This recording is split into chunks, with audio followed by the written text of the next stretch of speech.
Good afternoon, Nancy. How are you today? I'm doing just fine. How are you? I'm good. Tell us your name and a little bit about the career path you've taken.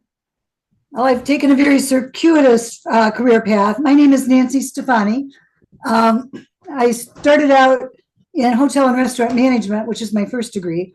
And then I stayed home and raised kids, got involved in church, got some education, taught in the ministry formation program for the Diocese of Toledo, got fired by the bishop for teaching that I thought women should be priests, since I was in the teaching in the deacon formation program.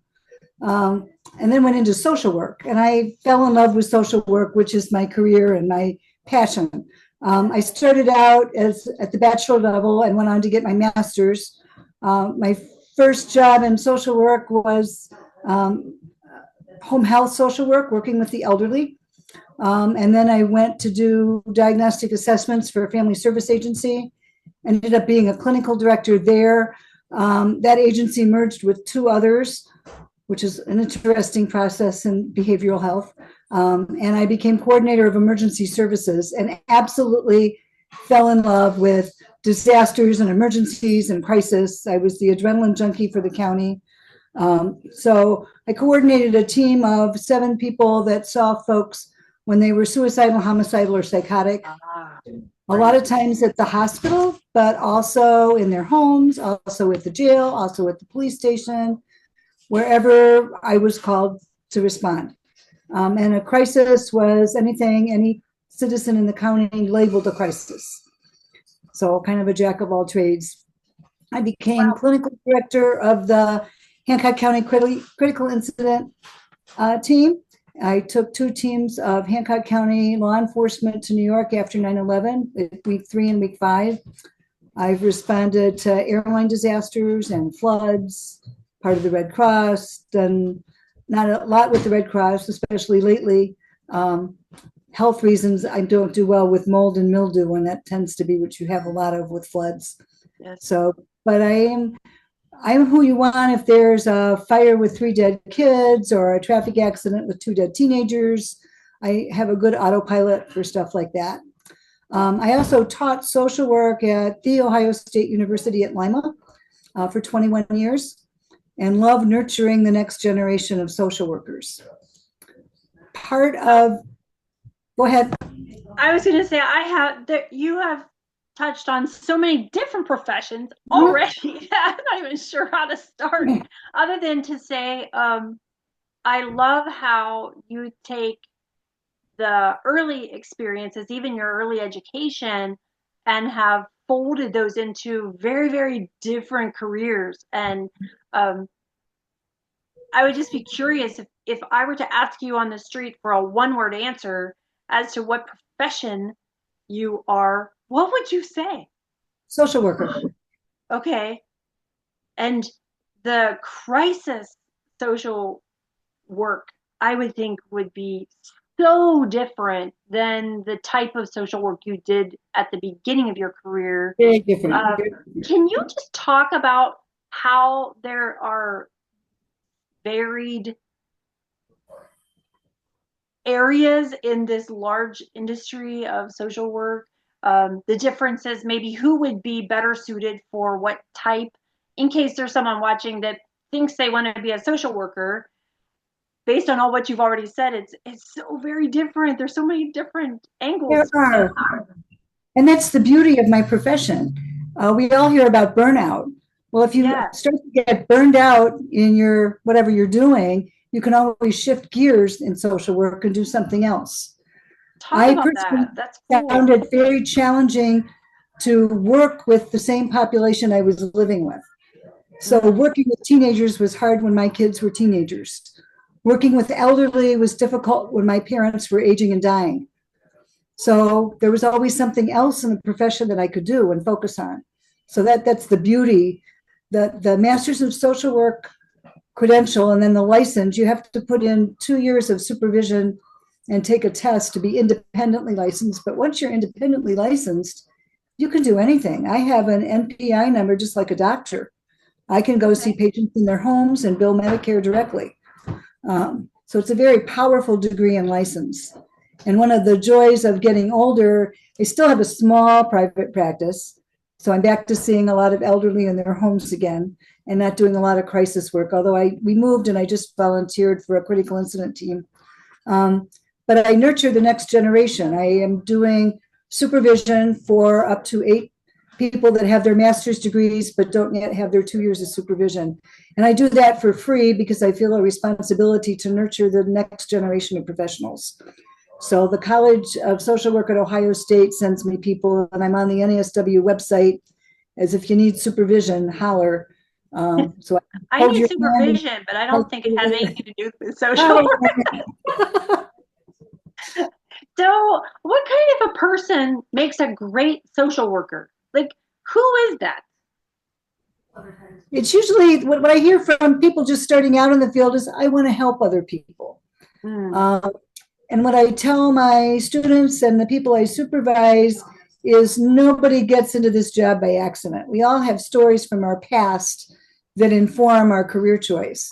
And okay. it's part of the job of the College of Social Work, whatever college you go to, and your supervisor to make sure you do your work before we turn you loose on people. Wouldn't it be nice if we could do that in all professions? Wouldn't it be Yes, nice if every police officer had to work through their stuff before we gave them a gun? Or, or everybody needs to work through their stuff. And that's part of growing up and maturing. Although, as we know from what goes on in society, not everybody does that as well as others. sure. That's true. So obviously there's a lot of um, aftermath to doing your job. Some jobs you go to the office and you work on whatever it is your work. You design something and you go home and your job is kind of over. But I don't see that happening with social work. I would think that like many other, especially in your critical response teaming type work, how do you separate social work from your normal life? Can you? Yes, you can, but it takes some practice and it takes a team. You need to remember that I'm not the solution to somebody's problem. I am a part of the team that's with the solutions.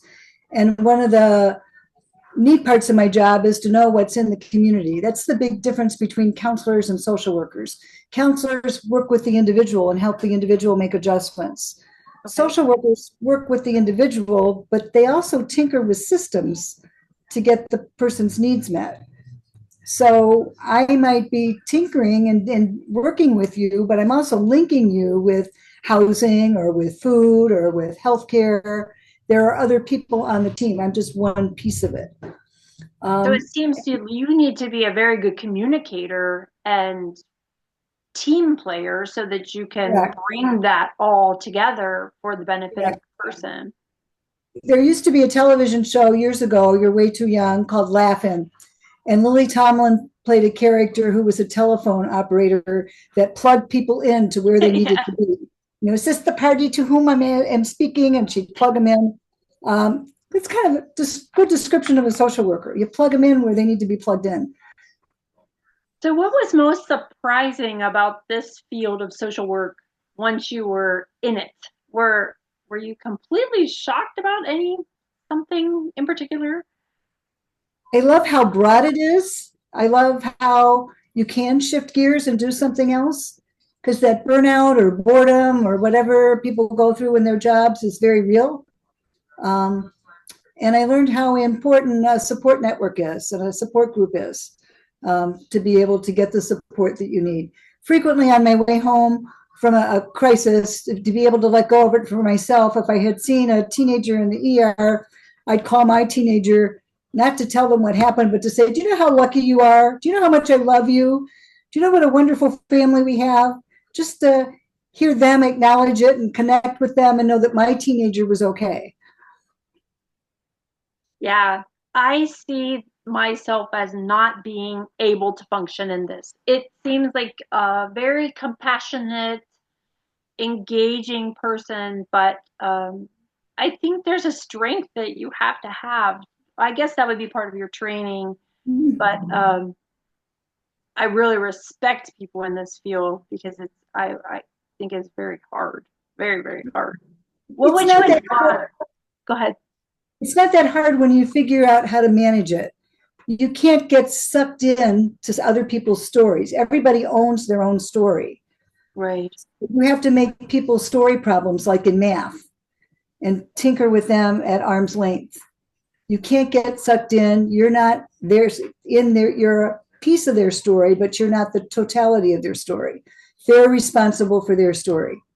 And no matter what, rule number one is don't ever work harder than the client. I'll work just as hard as you. I'll hold your hand every step of the way, but I'm not going to work harder than you're going to work. Great advice. Very good advice. So, say there's someone out there who really thinks that this is exactly what they want to do. How do they get started? What should they um, be really aware of doing, and what is maybe not as important as what they might think is important? Well, I think they should make sure they know a social worker or two they can talk to. We always let people shadow us if that's what they want to do, sign a confidentiality statement, or sit down and talk with us and talk about different stories. And take an intro to social work class in college, see if it appeals to you. Is there something that you had mentioned several of the boards or organizations with which you attached yourself? Like Red Cross is an organization that's available in many communities. Should they check into opportunities at even at that level? Would that help them to better understand? If they think they want to do disaster work, that certainly can help. And Red Cross always can use some more bodies to help with the work. Um, as a social worker working in healthcare, you have to have first aid and CPR. So getting those two credentials under your belt is always a good thing. If you think you want to do disaster, there's a couple of FEMA courses that are free online you can take to understand how law enforcement works. It's the incident command structure. I think they're called ISO 100 and 700, which I have my intro students take so that they can get certified and add that to their resume. Um, so talk to a social worker. The National Association of Social Workers has a wonderful website that Oh, they can wow. explore. They can attend some meetings online if that's what they think they want to do. Um, so there's all kinds of opportunities. That is a great suggestion. I love that you were able to shift through your career. You've done so many different things. Have you landed on your favorite thing now, or is it just a different stage? Do you have a favorite of all the different things you did? Of all the different stuff, I love disasters, working with the law enforcement the best. Doing critical incident stress management with first responders is probably my passion. Law enforcement is a different culture. I know we're not supposed to use multicultural language these days, but law enforcement's a different culture, and we have to figure out how to enter that culture. And they agree when I talk to them that yes, indeed it is. So I think that's probably my passion right now. Um, I have a small private practice and I'm doing guardianship investigations for probate court in Hancock County. We've moved to Fairfield, so I need to meet the probate judge down here to see if they have a need for that. I much prefer the one and done, but I have some elderly clients that are pretty complicated that nobody else wants to see, and that does not. I'm not afraid of them. I can manage whatever issues they have, so I'm very comfortable walking with them on their path. And that you mean through the legal system? No, that their life journey. Oh, I see. Like if they're 86 and they spend a lot of time in prison and every other word is not very polite. Yes, yes, I, yes. I yeah, I can sit down and talk with them and challenge them and help them to function better in society. Yeah. And I would think some of those people have no one else to talk to. That would be the case. Wow, that's really pretty cool. I think that is so rewarding. You It's an must. awesome job. It is an absolutely wonderful job. Well, if there's someone out there who sees this video and thinks, well, maybe this was something I would like to consider. Nancy, would you be willing to communicate with them through our website? Absolutely. I would be happy to. I think your mentoring experience and passion might play really well into somebody's future. here on We our need website. social workers. I don't know that I ever intend to retire, Oh, but I me just wrote either. down, I'd like to pass some of the balls on to other people. So I would welcome any help that anybody wants to contribute to the profession. Well, we really appreciate that. Thank you so much for your time. Your career path is fascinating. Thank you. Thank you so much.